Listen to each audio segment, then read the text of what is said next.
84? 85?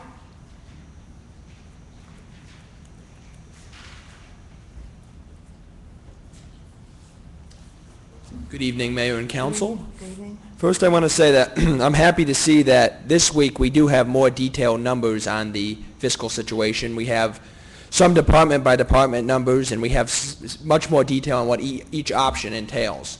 However, I do want to question why we got these numbers this week and not last week.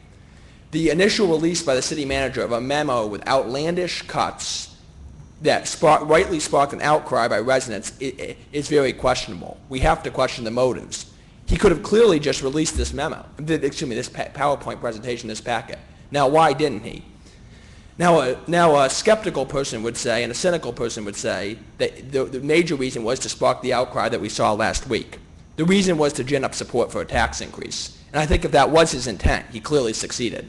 But clearly the residents lose when such outlandish and unrealistic expectations, projections, and cuts are suggested. Now, looking at the memo itself, I want to go over a few specific points. First, on slide number 8 on page 4, when it speaks of the reserve funds for the transit center, the civic center, and the trail system, just because we're getting money from other governmental bodies does not mean we need to do these projects.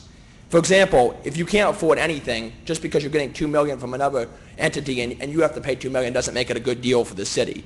Simply when we're talking about cutting core services, police, fire, roads, we should not be taking on these luxury, non-essential items such as a transit center, civic center improvements, or a trail system. It simply makes no sense. Now, however, I want to move on to the most important part of the presentation, which is part 2, so what? Now let's look at the assumptions first. Now, under the assumptions, it said that several department directors have volunteered to take a 5% wage concession. Now, Mr. Zerlag noted that included himself. However, now I will stand corrected if I'm wrong, but from what I understand, his wage concession will be 12 furlough days. This is not the kind of pay cut we're looking for from our top department heads, and certainly not from the chief executive of the city. Simply put, all this is being him compensated less for the less work that he's doing. Essentially, he's getting 6.5 weeks of vacation instead of 4 weeks of vacation to work on his part-time consulting business. That's not a true wage cut. He's still going to be making over $220,000 a year in total compensation, and he still has very little credibility to ask other city employees for wage concessions. Now, under the same slide, it says that one labor union has agreed to take a 5% wage concession, and 4 have agreed to negotiate. And we've heard some very positive remarks from union leaders tonight.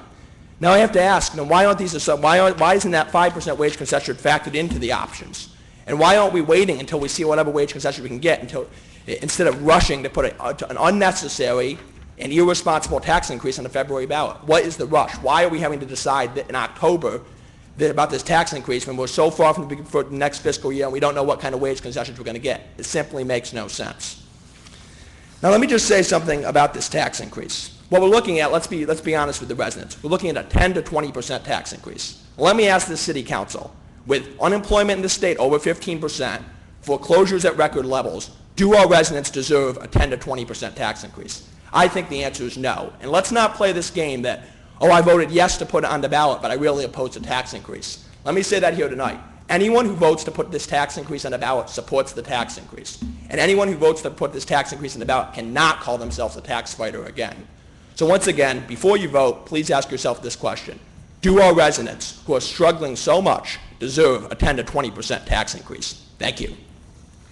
Now, 86?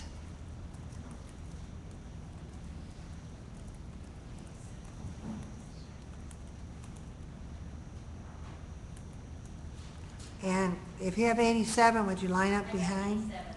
Okay. With the person that has 88 or 89 line up behind? Hi, Audrey. I just wanted to make a statement that somebody said that there was never anybody up here that fought for lower wage buildings or condos or something to be built. Tom Kaczewski, when he sat up here, finally was the first council person to turn around and say, thank you for letting the apartments go up on Coolidge, because he says now I can afford to get an apartment. And that was before he got married, then moved into a house. But yeah, the houses are outrageous, and the condos are also outrageous. And I understand that they're trying to put more condos in here than whatever. And I prefer having a detached condo where it's like a home, if I'm going to buy a condo. Those are nicer. And I'm not going to speak here on behalf of the library, because everybody said it last week, and everybody kept saying, how come you didn't get up and speak, hey, about the library? We got a wonderful library. We've worked hard at it. We have let people retire. We have condensed. We have taken back. And my notation to the director was that if somebody retires, we do not hire them back, not even as a full-time or part-time. I don't care how good they are, we do not hire them back. And that's what my goal is. And I vote against a lot of things, and I fight for a lot of things. And I don't know if all the things get told to you. I know they didn't with the last director we had, but we've got a great director this time. You couldn't find a better one. Thank you. 90 through 95, do any of you have that number? Does anybody have any numbers that wants to speak? Anybody left that wants to speak? Yes, sir. Good evening. Jerry Shea, 12927, Oxon Sterling Heights. Wow, I've never seen anything like this. I've been going to council meetings in Sterling Heights since I was 21, and I'm 49. And the reason I came last week and this week is because council voted on an agreement with City of Troy to share some building inspectors and stuff. And I said, well, I want to find out what's happening in Troy. I go, whatever's happening here may happen to us. And I don't want it to see it happen.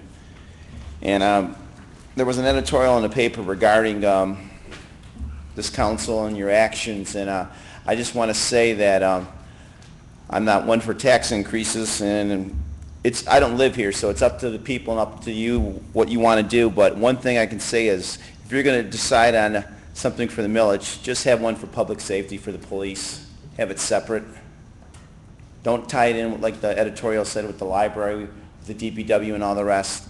Let the citizens decide what public safety they want. If they want a full-time police department, part-time, or whatever they want to do, because like you said, when I said before, without public safety, you have nothing. Somebody came where I work at my job, and they were just joking. They said, we're going to move to Pontiac. I looked at them, I said, are you crazy? They were just joking. They know the perception of Pontiac.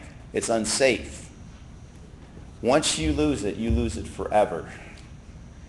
They're trying to get people to move to Detroit. It's never going to happen. The perception is bad all the way around. It's never going to change. Many of the people that move out here live in the suburbs, live in this community. Would they go back? I don't think so. You have the morale of the employees. I have to commend all the Troy employees right now because they don't know where they're going to go and where they're going to be at. They don't even know if they're going to live in Michigan, and I commend them for the job they do, and they're going to do a fantastic job, whatever you go through. So I just want to thank them for that because I don't live here, and I work here, and they do a fantastic job. You have one of the toughest decisions you're ever going to have to make. It's not just going to affect today. It's for the future of this community for a long, long time. And you have an election coming up, too, and I see the signs. And regardless who sits at this council, some hard, tough decisions. But I hope you decide public safety is really important, and the residents do, too. Thank you. Thank you. Anyone we've missed? Okay. We're in adjournment then until next week, 7:30? Okay.